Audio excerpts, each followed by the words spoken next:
हरे कृष्ण। तो आप सभी भक्तों का हार्दिक स्वागत है आज के श्रीमद् भगवद गीता के डिस्कशन में। तो आज हम लोग चर्चा कर रहे हैं श्रीमद् भगवद गीता यथारूप, इसके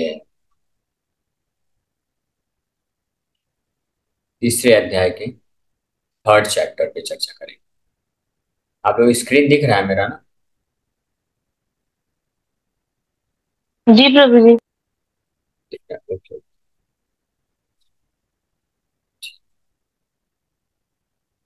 चलो,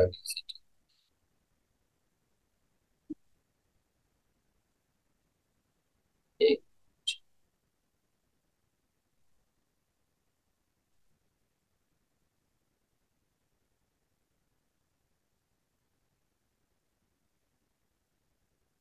एक कृष्ण कृष्ण कृष्ण कृष्ण। मुझे नहीं दिख रहा है स्क्रीन।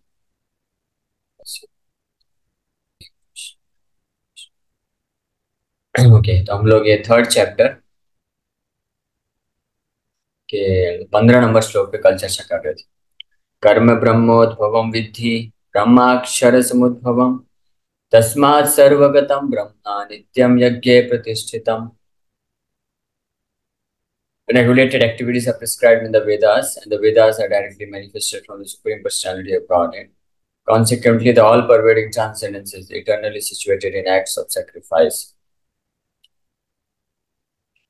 तो इस प्रकार से इसमें भगवान वर्णन किए बहुत ही सुंदर तरीके से। ये लगभग श्लोक संख्या 8 9 से लेकर के 8 9 नंबर श्लोक से लेकर के 15 नंबर तक जो है भगवान कृष्ण इसमें 6 7 श्लोकों में वर्णन कर रहे हैं। कर्मकांड क्यों करना है, इससे क्या लाभ मिलेगा, और इसमें विधि बताते हैं यज्ञ। यज्ञ होता है कर्म के द्वारा, और कर्म प्राप्त होते हैं वैदिक शास्त्रों के इंजंक्शन के द्वारा। और इस प्रकार से जो यज्ञ करते हुए कार्य करता है तो वो भौतिक सुख को भी प्राप्त करता है, धीरे धीरे भवबंधन से छुटकारा प्राप्त कर लेता है। अब 16 नंबर श्लोक में इस कर्म कांड, ये जो भगवान कृष्ण इसके ऊपर प्रवचन किए, तो इसका निष्कर्ष बता रहे हैं कि अगर कोई इस प्रकार से जो चक्र है इसको पालन नहीं करेगा तो उसका क्या होगा, उसका नतीजा बता रहे हैं पालन ना करने का। पिछले श्लोक में तो पालन करने से, 2 3 श्लोकों में पालन करने से क्या लाभ होगा वो बताएं, और अब बताएंगे कि पालन न करने से क्या हानि है। एवं प्रवर्तितं चक्रं नानुवर्तयति यः अघायुरिन्द्रिया रामो मोघम Partha सजीवति। My dear Arjuna, one who does not follow in human life the cycle of sacrifice thus established by the Vedas certainly leads a life full of sin. Living only for the satisfaction of the senses, such a person lives in vain.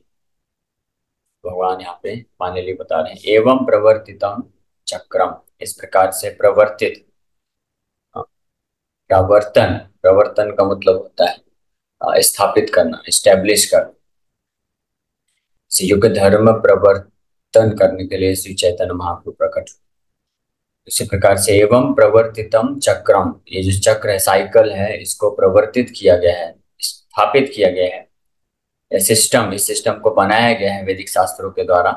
Of course वो भगवान की ही आज्ञा से, भगवान ने ही बनाया। एवं प्रवर्तितम चक्रम, इस प्रकार के साइकिल को, कौन सा साइकिल कि देवता भगवान के एजेंट बन करके भौतिक सुख सुविधाओं को प्रदान करते हैं मनुष्य समाज में, और इसके रिटर्न में, इसके ऋण को चुकाने के लिए मनुष्य समाज यज्ञ करता है।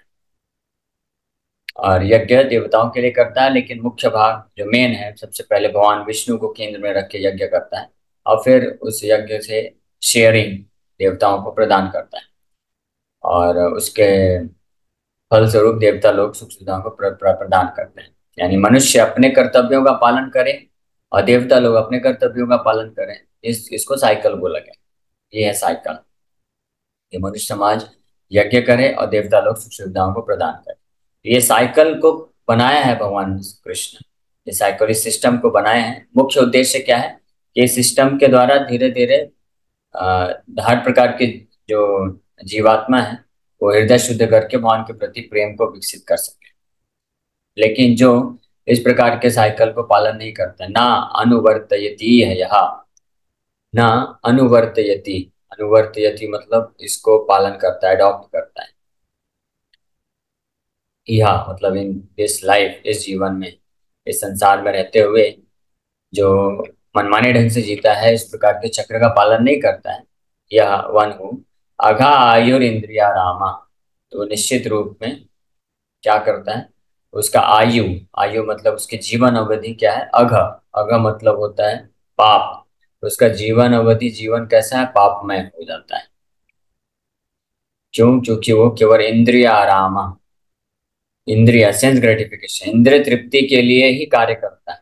तो जो केवल अपने इंद्रिय तृप्ति के लिए कार्य करते हैं और इस चक्र को नहीं मानते, इस साइकिल को, ये जो वैदिक नियम भगवान ने बनाया है, एवं प्रवर्तितम चक्रम, उसको पालन नहीं करता है, तो निश्चित रूप में केवल इंद्रिय तृप्ति के लिए कार्य करने वाला व्यक्ति, उसका जो जीवन है वो पूरा अघ यानी पाप से भरा पड़ा है।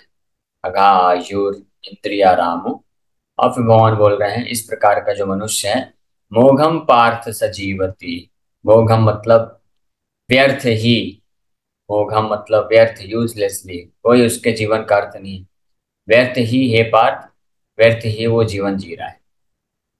हाँ, व्यर्थ ही जीवन जी रहा है। तो जो भी व्यक्ति केवल अपने इंद्रिय तृप्ति के लिए आ, अपने मनमाने ढंग से कैसे हम ज्यादा से ज्यादा भोग कर सके, इंजॉयमेंट, भौतिक सुख प्राप्त कर सके, इसको प्राप्त करना चाहता है बिना भगवान के द्वारा स्थापित वैदिक शास्त्रों के नियमों का पालन किए, तो ऐसा व्यक्ति वास्तव में, उसका पूरा जीवन अघायुर होता है, पाप से भरा होता है और वो व्यर्थ ही जीवन जी रहा है। तो भगवान यहाँ पे अ, आश्चर्य भी प्रकट कर रहे हैं, आश्चर्य होकर के भी बोल रहे हैं कि वो व्यर्थ ही जीवन जी रहा है।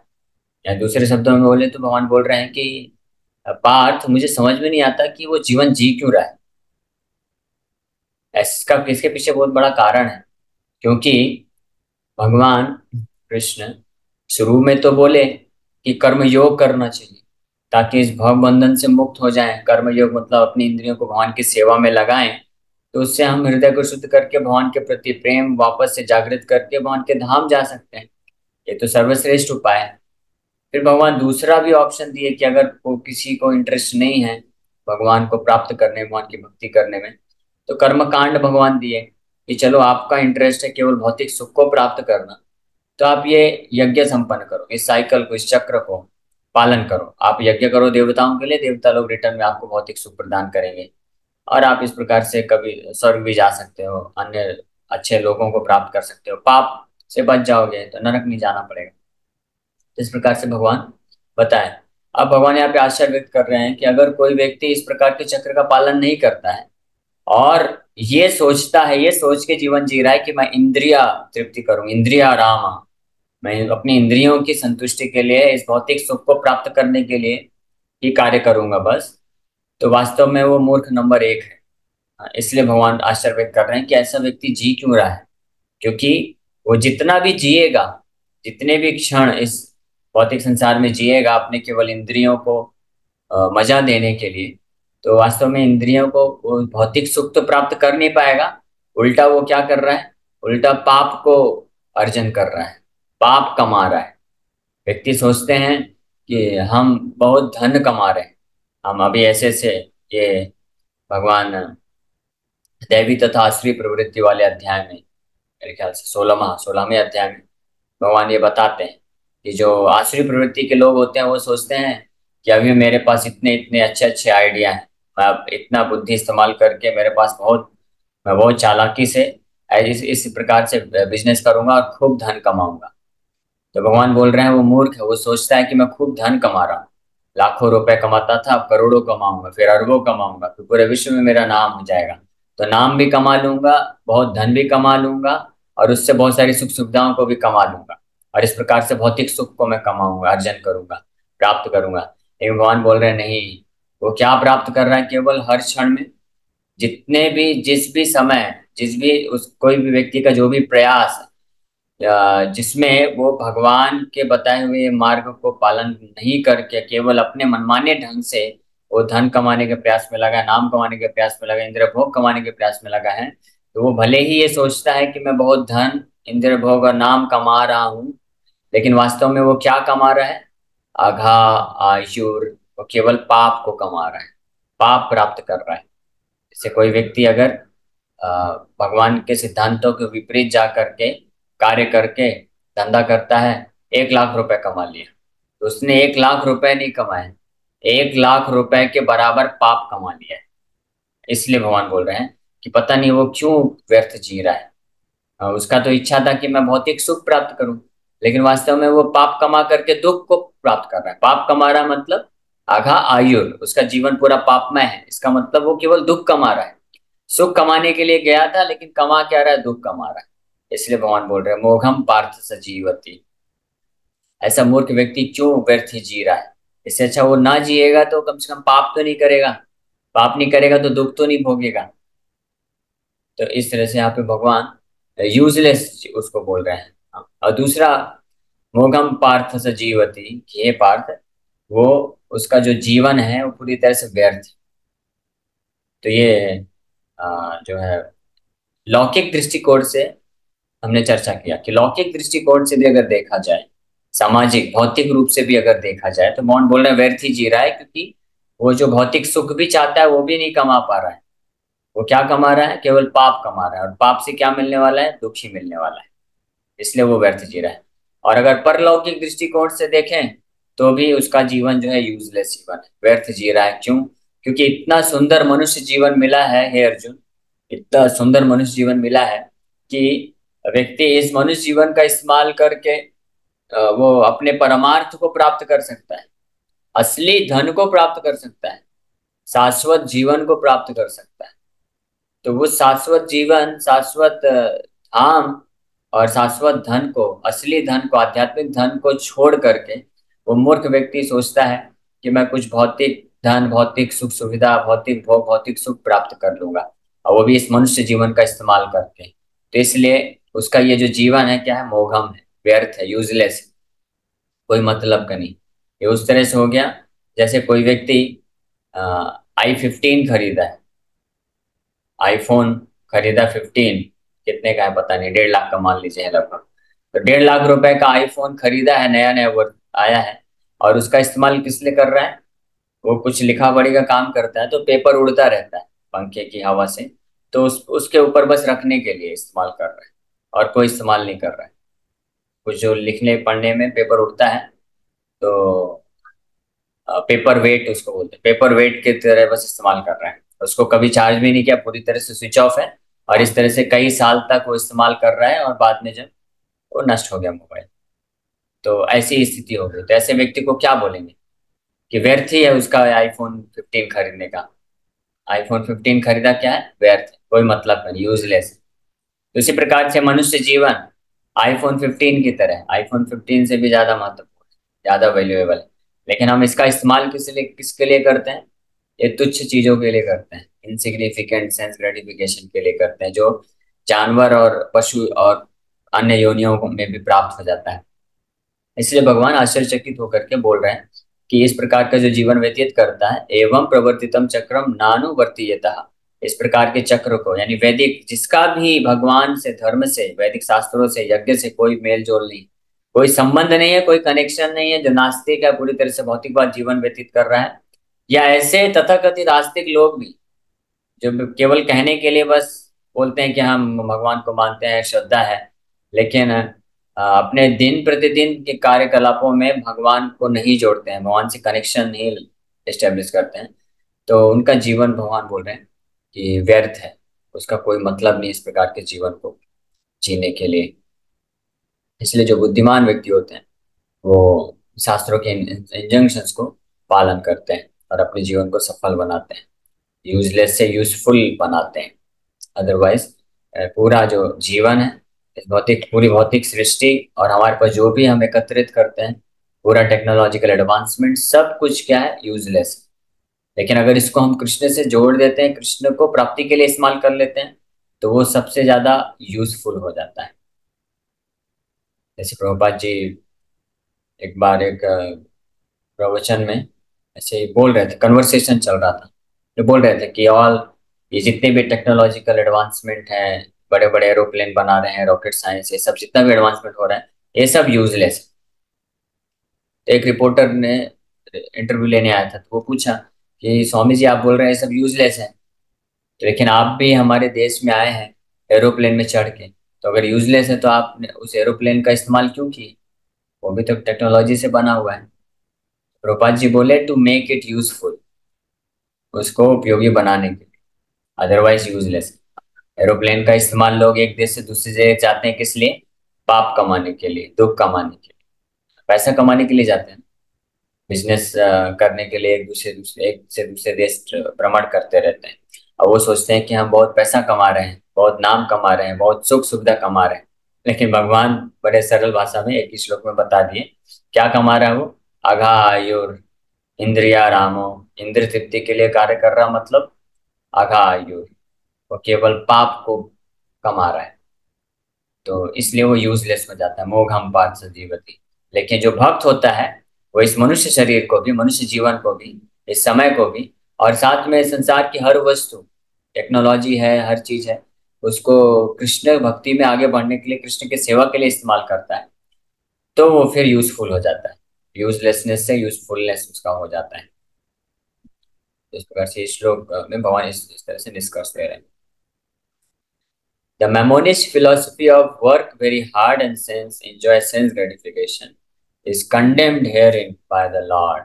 यानी ऐसे मूर्ख लोगों के जो सिद्धांत हैं कि केवल work very hard and enjoy sense gratification, खूब मेहनत करो, खूब पैसा कमाओ और इंद्र तृप्ति करो, भोग करो, संसार में भोग विलास करो, इस प्रकार का जो विचारधारा रखने वाले लोग हैं, ऐसे विचारधारा रखने वाले लोगों को भगवान कृष्ण यहाँ पे क्या कर रहे हैं, कंडेम्ड कर रहे हैं। यानी उनका यहाँ पे एक तरह से निंदा कर रहे हैं। उनको भगवान बोल रहे हैं मूर्ख हैं, उनके जीवन को व्यर्थ बोल रहे हैं, मोघम, और उनका जीवन अघा आयु। Therefore, for those who want to enjoy this material world, the above mentioned cycle of performing yajna is absolutely necessary. इसीलिए जो भी व्यक्ति इस भौतिक संसार में भोग करना चाहते हैं, सुखी रहना चाहते हैं, तो उनके लिए ये जो चक्र बताया गया है, इस अध्याय के 9 नंबर श्लोक से लेकर के 15 नंबर श्लोक तक भगवान जो भी कर्म कांड की विधि का वर्णन किए हैं, इस चक्र का वर्णन किए हैं, ये एब्सोल्युटली नेसेसरी, एब्सोल्यूट नेसेसरी, निश्चित रूप में अत्यंत आवश्यक है, क्योंकि इसके बिना वो वास्तव में भोग भी नहीं कर सकते हैं, केवल दुख ही दुख प्राप्त करने वाले हैं।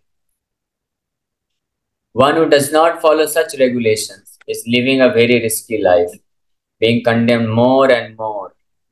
जो इस प्रकार के नियम कानूनों को नहीं मानता है, नहीं पालन करता है, तो बहुत ही रिस्की लाइफ, रिस्की जीवन व्यतीत कर रहा है। रिस्क को क्या बोलेंगे, बहुत ही ज्यादा उसका जो है, आप समझ जाइए, रिस्क मतलब है। रिस्क इसलिए बोला जा रहा है क्योंकि वो सोच रहा है कि कुछ भौतिक सुख को प्राप्त करने के लिए वो बहुत बड़ा समझौता कर रहा है। एक तो अपने इस मनुष्य जीवन को व्यर्थ गवा दे रहा है, और दूसरा अपने इस मृत्यु के पश्चात हजारों हजारों वर्षों के लिए नरक का टिकट कंफर्म कर ले रहा है। इस प्रकार से ऐसा जो व्यक्ति है, बहुत ही रिस्की लाइफ जी रहा है। By nature's law this human form of life is specially meant for self realization in either of the three ways, namely karma yoga, ज्ञान योगा और भक्ति yoga. There is no necessity of rigidly following the performances of the prescribed yajnas for the transcendentalists who are ever wise and virtue. But those who are engaged in sense gratification require purification by the mentioned cycle of yajna performances. तो मनुष्य जीवन का अंतिम उद्देश्य है, अंतिम लक्ष्य है आत्म साक्षात्कार को प्राप्त करना। और ये आत्म साक्षात्कार प्राप्त कर सकता है कोई व्यक्ति कर्म योग, ज्ञान योग या भक्ति योग का पालन करके। जो ऐसे व्यक्ति हैं जो अध्यात्म ही जिनका लक्ष्य है, अध्यात्मवादी है, जिनको इस भौतिक जगत से कुछ नहीं चाहिए, अपने हृदय को पूरी तरह से शुद्ध करके भगवान के धाम जाना चाहते हैं, तो उनके लिए ये सब यज्ञ जो है ज्यादा महत्वपूर्ण नहीं है। उनके लिए क्या महत्वपूर्ण है कि वो डायरेक्ट कृष्ण का सेवा करें। लेकिन वो लोग जो इस भौतिक संसार में डिटरमाइंड है भोग करने के लिए, तो उनके लिए ये जो साइकिल है इसको पालन करना बहुत जरूरी है, ताकि वो धीरे धीरे अपने आप को ऊपर उठा सके। There are different kinds of activities. Those who are not Krishna conscious are certainly engaged in sensory consciousness. Therefore, they need to execute pious work. The yajna system is planned in such a way that sensory conscious persons may satisfy their desires without becoming entangled in the reaction of sense gratificatory work. तो जो भी व्यक्ति कृष्ण की भक्ति नहीं करते हैं, कृष्ण चेतना नहीं है जिनकी, तो वो निश्चित रूप में जीवन यापन करते हैं इंद्रिय भोग के लिए। तो इसलिए उनको ये अति आवश्यक है कि वो यज्ञ की विधियों का पालन करें और यज्ञ के सिस्टम के द्वारा अपने आप को धीरे धीरे शुद्ध कर सकें, पाप से बच के पुण्य कर सकें, जिससे वो अपनी इंद्रिय तृप्ति भी कर पाएंगे और धीरे धीरे इस रिएक्शन कर्म बंधन से अपने आप को मुक्त भी कर पाएंगे। The prosperity of the world depends not on our own efforts but on the background arrangement of the Supreme Lord, directly carried out by the demigods. Therefore, the yajnas are directly aimed at the particular demigods mentioned in the Vedas. तो समाज की, जगत की जो संपन्नता है वो अपने खुद के प्रयास में नहीं है, मनमाने तरीके से खुद के प्रयास करने में नहीं है, क्योंकि ये जो जगत है ये जगत के नाथ के हाथ में है, जगन्नाथ के हाथ में है, और वो देवताओं के माध्यम से कार्य करवाते हैं। इसलिए जब तक उनके नियमानुसार हम कार्य नहीं करेंगे तो हम संपन्नता को प्राप्त नहीं कर सकते हैं। Indirectly, it is the practice of Krishna consciousness because when one masters the performance of yajnas, one is sure to become Krishna conscious. इसलिए ये जो विधि बताई गई है चक्र, कि देवताओं को, भगवान विष्णु को केंद्र में रखते हुए हर देवताओं को संतुष्ट करके तेरा भोग भी व्यक्ति प्राप्त करेगा, धीरे धीरे शुद्ध होगा, और ये इस प्रकार से करते करते वो फाइनली क्या बनने वाला है, कृष्ण भक्त बनने वाला है, कृष्ण कॉन्शियस बन जाएगा। इसलिए ये विधियों को जो पालन करता है तो इस जन्म में नहीं तो आगे आने वाले जन्मों में कृष्ण कॉन्शियस बन सकता है। But if by performing yajnas one does not become Krishna conscious, such principles are counted as only moral course. लेकिन अगर केवल कोई यज्ञ बस कर रहा है नाम मात्र के लिए, लेकिन कृष्ण के प्रति उसकी चेतना विकसित नहीं हो रही, तो वो भी फिर केवल जस्ट एक मोरल कोड ही रह जाता है, वो भी ज्यादा हेल्पफुल नहीं है फिर। One should not therefore limit his progress only to the point of moral codes, but should transcend them to attain Krishna consciousness. इसलिए फाइनल जो बुद्धिमान होते हैं, जो भक्त होते हैं, वो जानते हैं अलग अलग प्रकार के वैदिक साहित्यों के उद्देश्य को, इसलिए वो जो अंतिम उद्देश्य है भगवान कृष्ण की भक्ति को प्राप्त करना, उसमें डायरेक्ट लग जाते हैं और अपना जो अन्य चीजें जो समय है वो बचा लेते हैं कृष्ण की सेवा कर। तो इसी के साथ हम लोग यहीं पे विराम करेंगे। तो इसके साथ यहाँ पे ये जो सेक्शन है कर्म कांड का ये कंक्लूड करते हैं भगवान।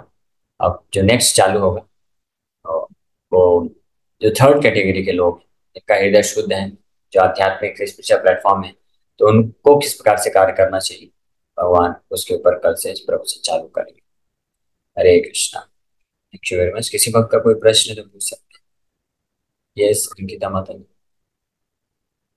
हरे कृष्णा प्रभु जी। प्रभु जी, एक ये भक्ति से रिलेटेड एक प्रश्न है कॉमन, कि जो भक्तों को डाइवर्ट करने की कोशिश करते हैं, जैसे कि तुम ये भक्ति कर रहे हो, और ऐसा नहीं है डायरेक्टली, हमारे घर में बोलते हैं डायरेक्टली, इससे आपका गृहस्थ जीवन खराब हो जाएगा, इस तरह की बातें करते हैं। उनका कुछ ऐसा दुष्प्रभाव ना पड़े, हमारे अपनों को हम कैसे समझाएं या कैसे रहना चाहिए उनके सामने, ताकि उनको कोई डाइवर्ट ना करे और हमें भी प्रॉब्लम ना आए। हरे कृष्ण। ओके, तो सही बात है, ऐसे कई लोग मिलेंगे जो हमको डिबेट करने की कोशिश करेंगे। वो बोलेंगे, उल्टा बोलेंगे, क्या भक्ति कर रहे हो, आपकी घर गृहस्थी जो है नष्ट हो जाएगी, ये हो जाएगा, वो हो जाएगा। लेकिन एक्चुअली में ये उल्टा है। जो भक्ति करते हैं उनकी घर गृहस्थी बल्कि अच्छे से चलती है। तो पहली बात तो हमको कन्विंस रहना चाहिए। और अगर जो कुछ भक्त हैं, जो लोग प्रयास कर रहे हैं, जुड़ रहे हैं, उनको बचाना चाहते हैं, तो एक ही उपाय है कि हम उनको मौका दें, उनको प्रेरित करें कि वो लोग समझें कि ये भक्ति है क्या। भगवद गीता को पढ़ के, भागवत को पढ़ के, भगवद गीता, गीता भागवत को श्रवण करके, क्योंकि जब श्रवण करेंगे तो लोग समझेंगे ना जीवन का महत्व क्या है।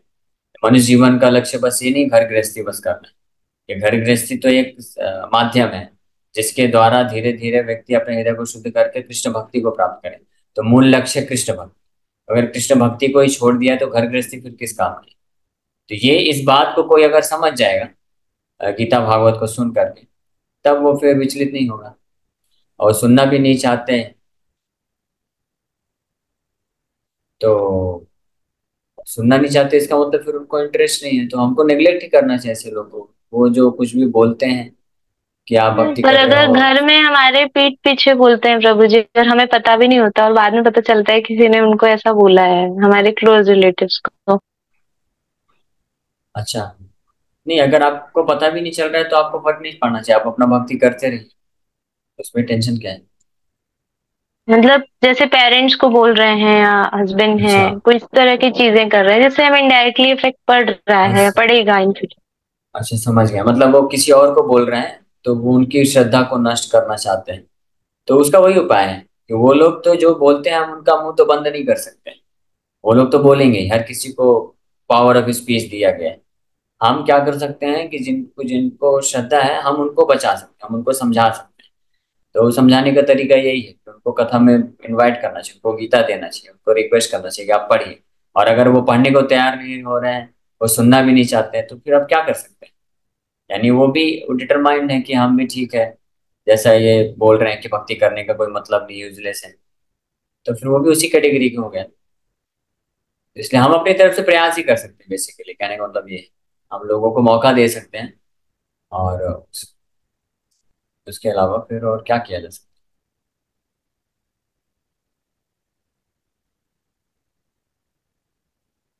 हाँ, तो वही है, वो लोग ट्राई करते हैं ब्रेन वॉश करने का। मेरा गृहस्थ जीवन खराब हो गया है भक्ति करने से। वो तो पहले से ही खराब था। भक्ति करने से सुधरने की उम्मीद थी, वो भी आपने छोड़ दिया। तो गृहस्थी, गृहस्थ उसको नहीं बोलते, गृहमेधी। तो जानवरों के जैसे हो जाता है जीवन। ये डिफरेंस पता होना चाहिए, जो भक्त हैं स्पेशली उनको डिफरेंस पता होना चाहिए। ये जो जानवर होते हैं, कुत्ते, बिल्ली, सुअर और अन्य पशु पक्षी होते हैं, तो उनकी देखिए गृहस्थी कितनी अच्छी चलती है। वो लोग भी तो अपना घर गृहस्थी संभालते हैं। तो वो उसी प्रकार की होगी। जो मनुष्य समाज भगवान कृष्ण की भक्ति नहीं करता है, तो उनका जो तथाकथित घर गृहस्थी चल रही है, तो वैसे पशु पक्षी के जैसे ही चल रही है। भले अच्छी चल रही है बाहर से, तो पशु पक्षी की जैसी चल रही है ना। इससे अच्छा तो लाख गुना ज्यादा अच्छा है कि कोई भक्त है, गृहस्थ भक्त है, वो संघर्ष कर करके अपनी गृहस्थी चला रहा है, लेकिन वो